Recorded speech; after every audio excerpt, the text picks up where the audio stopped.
तो फिल्म की शुरुआत एक लड़की से होती है जो किसी चीज से बचते हुए डर कर अपने घर में ही भाग रही थी और छुपने की कोशिश कर रही थी। जबकि सीन कट होकर अब हमें बेनी को दिखाया जाता है। बेनी काफी परेशान नजर आ रहा था, ऐसे जैसे वो किसी बड़े सदमे में हो। सुबह में बेनी की ये सदमे वाली बात हमें कंफर्म भी हो गई, क्योंकि वो अपने दोस्त से बात कर रहा था कि अब वो चीजों से थक चुका है और ब्रेक लेना चाहता है। उसने प्लान किया था कि वो साइकिल के जरिए क्रो वैली तक जाएगा ताकि उसे दुनिया से दूर थोड़ा सा अपने साथ वक्त गुजारने को मिल जाए। उसके दोस्त को भी उसका ये आइडिया पसंद आया था। थोड़ी देर बाद हम देखते हैं कि बेनी अपनी कार में कुछ चीजें लेकर यहाँ से निकल जाता है। थोड़ा दूर जाने पर एक जनरल स्टोर के बाहर अपनी कार को पार्क करता है और उसमें से साइकिल निकाल लेता है। जनरल स्टोर के अंदर जाकर कुछ चीजें खरीदता है और जनरल स्टोर के अंदर ही हम उसी लड़की को देखते हैं जिसे हमने मूवी के स्टार्ट में डरा सहमा देखा था। वो इस टाइम बेनी को बहुत ही अजीब तरीके से देख रही थी। बेनी जब बाहर आकर अपनी पार्क हुई कार में से साइकिल भी निकालता है तो वो लड़की बाहर आकर उसे दोबारा से देखने लग जाती है और बेनी अपने सफर के लिए निकल जाता है। बेनी बहुत तेजी से साइकिल चलाते हुए क्रो वैली की तरफ बढ़ रहा था। रास्ते में उसे एक झरना दिखाई दिया तो वो पानी पीने के लिए रुक गया। कुछ देर यहीं आराम करने के बाद वो दोबारा अपना सफर शुरू कर देता है और काफी सफर तय करने के बाद एकदम से उसे रुकना पड़ जाता है, क्योंकि उसकी साइकिल का एक टायर ब्रस्ट हो गया था। अभी वो अपनी साइकिल को चेक कर रहा था कि एकदम से पीछे से फुल स्पीड में एक गाड़ी आकर उसे टकरा गई। ये गाड़ी वही थी जिसे हमने जनरल स्टोर के बाहर देखा था और इसमें से लड़की भी वही निकली थी जो जनरल स्टोर पर थी। वो लड़की बेनी की तरह बेहोश होने पर डर जाती है। वो पहले कान लगाकर उसकी हार्ट बीट सुनती है और जब उसे ये कंफर्म हो जाता है कि बेनी जिंदा है तो वो उसे अपनी कार में डालकर यहाँ से दूर ले जाती है। काफी दूर जाने पर इन्हें एक ऐसा कैबिन नजर आता है जो आबादी से बहुत दूर था, एक सुनसान इलाके में था। उसने इस घर को जब खटखटाया तो कोई भी उसकी बात नहीं सुन रहा था। उसने विंडो से देखा, हर जगह से देखने की कोशिश की। जब उसे ये बात कंफर्म हो गई कि अंदर इस टाइम कोई भी नहीं है तो खुद वो विंडो तोड़कर घर के अंदर चली गई। घर में हर चीज पर बहुत ज्यादा डस्ट आई हुई थी, जिससे साफ जाहिर था कि यहाँ पर रहने वाले काफी लंबे अरसे से यहाँ नहीं आए और हो सकता है कि अभी भी ना आए। अब सीन कुछ देर बाद का दिखाया जाता है जब बेनी को इस कैबिन के अंदर होश, उसका बाजू और सर बुरी तरह से जख्मी था और उसको सर में इतना दर्द हो रहा था कि उससे खड़ा नहीं हुआ जा रहा था। यहाँ तक कि उसे ये बात भी याद नहीं थी कि आखिरी मर्तबा उसके साथ हुआ क्या था और वो यहाँ तक कैसे पहुंचा।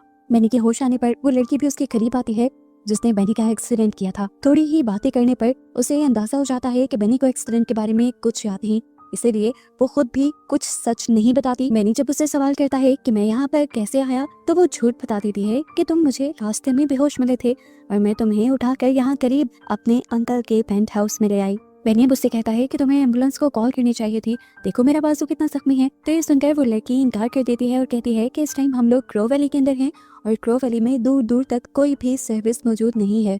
बेनी को बहुत ज्यादा ही दर्द हो रहा था तो बेनी ने इस लड़की को अपनी मदद करने को कहा। हालांकि वो लड़की भी कोई डॉक्टर नहीं थी, लेकिन बेनी की बातें सुन सुनकर उसने बेनी का हाथ खींचा और उसकी हड्डियों को, जिसके बाद उसने बेनी को पट्टी की और किचन में आ गई। वो घबराई हुई थी, दिमाग में उसकी अजीब आवाजें गूंज रही थी और एकदम से सारा सीन फ्लैशबैक में चला गया, जहाँ हमें देखने को मिला कि लड़की अपनी मॉम के साथ लड़ रही है। अपनी मॉम की बातों से उकताकर जैसे ही वो विंडो के पास जाती है तो विंडो की दूसरी तरफ उसे एक खौफनाक एंटिटी दिखाई देती है, जिसे देखकर वो और भी ज्यादा डर गई। खैर सीन्स दोबारा प्रेजेंट में आ जाते हैं और ये लड़की खाना बनाना शुरू कर देती है। इतने में ही यहाँ बेनी आता है और पहली मर्तबा इस लड़की से इसका नाम पूछता है तो ये लड़की अपना नाम ग्रेटा बताती है। वो ग्रेटा से शर्मिंदा था क्योंकि ग्रेटा उसके लिए बहुत कुछ कर रही थी, लेकिन ग्रेटा ने कहा कोई बात नहीं, ये सब मेरा फर्ज है। वो इस टाइम उसे खाना भी सर्व करती है। बेनी अब खाना खाने के बाद ग्रेटा से कहता है कि मुझे हॉस्पिटल जाने की जरूरत है, तो ग्रेटा उसे जवाब देती है कि हॉस्पिटल तो बहुत दूर है और मेरे पास मेरी अपनी गाड़ी भी नहीं, तुम्हें यहाँ तक लाने के लिए भी मैंने किसी से मदद ली थी। ये लोग बातें करते रहते हैं और अचानक से ग्रेटा को दोबारा अपना पास्ट याद आने लगता है। हमें फ्लैशबैक में दिखाया जाता है कि ग्रेटा बहुत डरी सहमी रहती है क्योंकि वो डिप्रेशन का शिकार है। वो अपनी डिप्रेशन की मेडिसिन भी नहीं लेती और उसे हमेशा ही ऐसा लगता है कि कोई उसका पीछा कर रहा है, कोई भूत है उसके पीछे। इसी एंटिटी की आवाजें भी हर वक्त ग्रेटा के दिमाग में घूमती रहती थी। आज रात भी जब वो फोन यूज कर रही थी तभी उसकी मॉम उसके पास आई और उसे डांट, क्योंकि उन्होंने ग्रेटा की सारी मेडिसिन देख ली थी जो उसने गिराई थी, लेकिन ग्रेटा उनसे भी एक झूठ कह देती है कि वो तो अपनी मेडिसिन रोज ले रही है। खैर सीन्स दोबारा प्रेजेंट में आ जाते हैं और अब भी हम ग्रेटा को उन्हीं आवाजों में घेरा हुआ देखते हैं जो आवाजें उसे पास्ट में भी तंग करती आ रही हैं। इस टाइम ये आवाजें हमें क्लियर समझ आ रही थी और ये आवाजें उसे बेनी को मारने के लिए उकसा रही थी। इन्हीं आवाजों की वजह से वो किचन में से एक चाकू भी उठा लेती है और बेनी के रूम में जाकर उसे कत्ल करने ही वाली होती है कि अचानक से उसे होश आ जाता है। वो अपने रूम में तो आ गई थी, लेकिन वो आवाज़ें अब भी उसके पीछे थी। बेनी को छोड़कर वो जल्दी से अपने कमरे में आ जाती है, लेकिन वो अब आवाज़ें उसकी बात ना मानने की वजह से और भी ज्यादा तेज हो गई थी। ग्रेटा उन आवाज़ों से थक गई थी।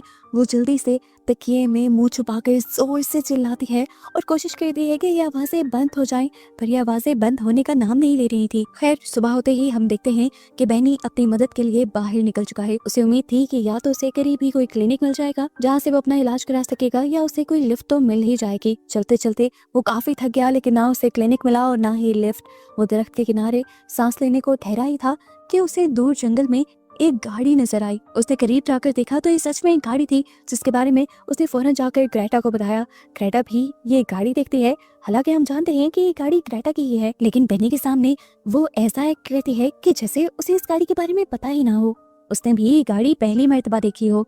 लेकिन अब बेनी को भी उसकी ऐसी हरकतों से शक हो गया था कि ग्रेटा उससे झूठ बोल रही है और ये गाड़ी ग्रेटा की ही है। ग्रेटा को भी इस चीज का शक हो रहा था कि बेनी उस पर शक करने लगा है, इसलिए वो फौरन घर चली जाती है। बेनी भी अपना शक दूर करने के लिए घर में गाड़ी की चाबी ढूंढने लग जाता है और उसे ग्रेटा के कमरे की दराज में गाड़ी की चाबी मिल भी जाती है। ग्रेटा, जो इस टाइम अपने दिमाग की आवाज़ों को कंट्रोल करने के लिए जंगल में आई हुई थी, उसने दोबारा बेनी को गाड़ी की तरफ जाते हुए देखा। उसे समझ नहीं आ रही थी कि बेनी वहाँ क्यों जा रहा है। वो जल्दी से जब घर वापस आई तो उसने देखा कि उसका पूरा कमरा बिखरा हुआ था और जहाँ उसने गाड़ी की चाबी रखी थी वो भी गायब थी। उसका गुस्सा और भी ज्यादा बढ़ चुका था। आवाज़ें उसे कुछ गलत करने को कह रही थी।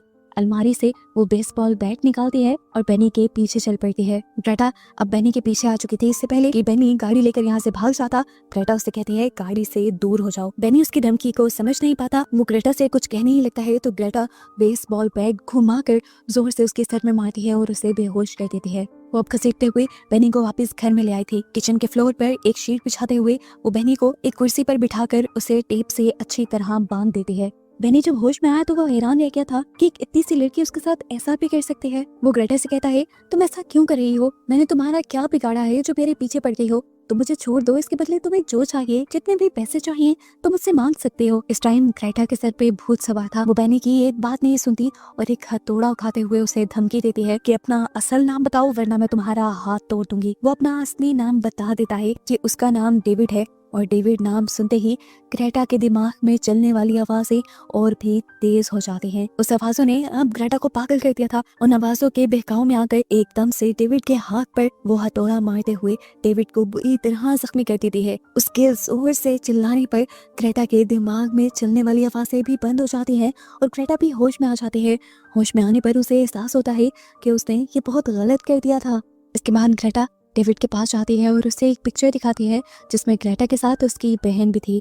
और अब डेविड को याद आ गया था कि ग्रेटा उसी लड़की की बहन थी जिसे आज से 8 साल पहले डेविड ने एक एक्सीडेंट में मार दिया था। सच्चाई को अपने सामने देखते हुए डेविड भी बुरी तरह घबरा जाता है। डेविड अब बहाने बनाने लगा था। वो कहता है कि उस एक्सीडेंट में मेरी गलती नहीं थी, तुम्हारी बहन ही मेरे सामने आ गई थी और जैसे ही मैं उसकी मदद करने के लिए उतरा तो वो मर चुकी थी। तो ग्रेटा कहती है, झूठ, बिल्कुल झूठ। तुमने जब उसे देखा तब वो जिंदा थी, तुम्हें मदद के लिए बुला रही थी और तुमने डर कर उसकी मदद नहीं की और वहाँ उसे अकेले मरने के लिए छोड़ दिया। यहाँ डेविड उसे यकीन दिलाने की कोशिश करता है कि मेरा यकीन मानो, मैंने उसे चेक किया था, वो मर रही थी। तब ग्रेटा उसे कहती है कि तुम उस दिन नशे में थे, तुम्हें कुछ याद नहीं था। एकदम से दोबारा ग्रेटा के दिमाग में वही आवाजें चलना शुरू हो जाती हैं जो उसे डेविड को मार देने को कह रही थी। वो चिल्ला चिल्ला कर डेविड को अपनी जिंदगी में आने वाली हर मुसीबत का जिम्मेदार ठहरा रही थी और अब एक हथौड़े से उसका सर भी फाड़ने वाली थी। इससे पहले कि वो डेविड को मार देती, उसे बाहर से एक ट्रक की आवाज सुनाई देती है जो उनके घर की तरफ बढ़ रहा था।